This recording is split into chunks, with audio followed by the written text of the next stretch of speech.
Seen and Unseen, a century of stories from Asia and the Pacific, is 29 stories inspired by one family's experience spanning 3 generations. The stories are cradled in reality and crafted with an eye for accuracy, but frailty of memory, the passing of people, and the need to protect others has rendered some stories fictional even when not. This work acknowledges that interactions with people from our own culture are generally tangible and familiar, yet beyond our immediate culture things change. Now meaning and understanding must often be negotiated. Foucault's ideas and the Balinese belief that reality is an interaction of sikale, the seen, and niskale, the unseen, influence this work. What comprises the unseen realm varies. What might be understood as microecology in one place can have spiritual explanations elsewhere. In rational secular society, magic is dismissed as mythology or superstition, yet in parts of Asia and in the Pacific, what might be seen as myths and misconceptions can possess the power of reality. This journey is a long and varied one. It begins in 1914 with Sid Thompson and D Company, with the little-known Australian Naval and Military Expeditionary Force, ANMEF, sent to capture New Guinea from Germany. Easily defeating the enemy, unseen forces took enormous toll, draining the strength of healthy young men and promoting a lifelong interest in Chinese medicine for Sid. Red Poppies and Janor chronicle Sid's return to civilian life, his family's struggle through the Great Depression, and his response to the sacrifice of those who gave up their lives in the Great War. It segues into Camphor, Silk and Ivory, a story of seamen's tales and a child's embryonic awareness of cultures beyond. Made in Japan is a story of hostilities that run deep. It's an account of bitterness, even hatred, directed at Japan through memories of wartime atrocities. It's also a story of redemptive transformation that for many Australians began with an appearance of the striking Hiroshima panels that finally allowed a true measure of the atrocity of war to emerge.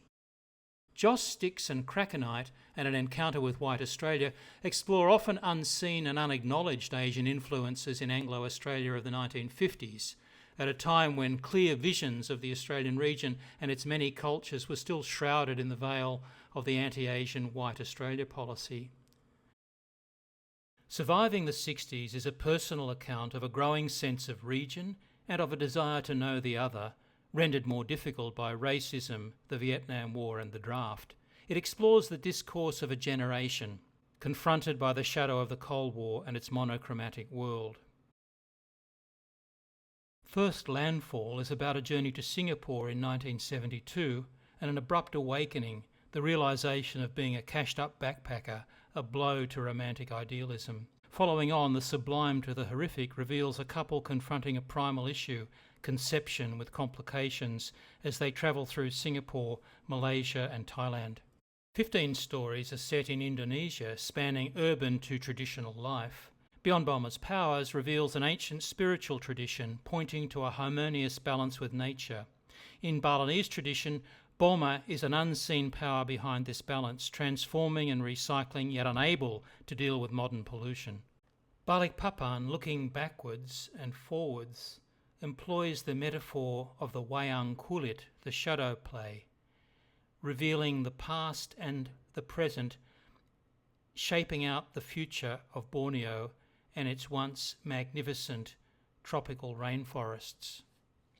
The river guide ventures further into the heart of Borneo with Alex, whose mind is a precise map of values and relativities, of seen and unseen flows, surges and eddies.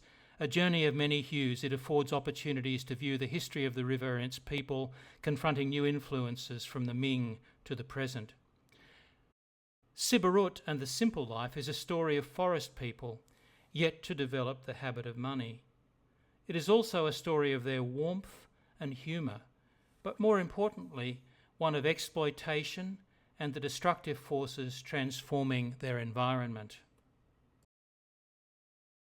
The Pig and the Cockfight is not exactly a comedy of manners, but it could be. Rather, it's a story of the process of understanding Balinese culture at greater and greater depth, the pitfalls, the humour and the ultimate resolution. The campaign procession sees two Australians caught up in a huge demonstration on the eve of Indonesia's elections, challenging the paranoia of official Australian travel warnings and revealing a society of youth, optimism and generosity of spirit. Following on, the general election continues the theme as the Australians join Indonesian friends in this transition to democracy. An unusual kind of thunder and In the Charnel House deal directly and often graphically with the Bali bombings of 2002. Any assessment of these stories is best left to the reader. Beyond the suite of Indonesian stories, there is a number of others that warrant special mention. Singapore, 43 years on, is about returning to Singapore, a city transformed. This is a story of disorientation and a longing for the past being transformed into a contemporary appreciation of this remarkable entrepot and its global connections.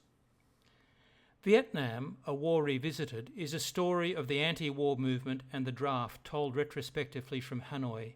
It is a story of unveiling, in a sense, visiting Vietnam for the first time and grateful that I wasn't part of that group of Australians sent there in the 1960s, and a chance meeting with another Australian in Hanoi provokes a candid reflection on the war years.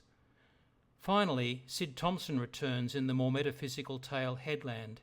Here, many years of travel in Asia permit a resolution of the negative energies that long enveloped me when I stood on Coogyee's northern headland. This is a story that could not have been written without a sense of the interplay of the seen and the unseen.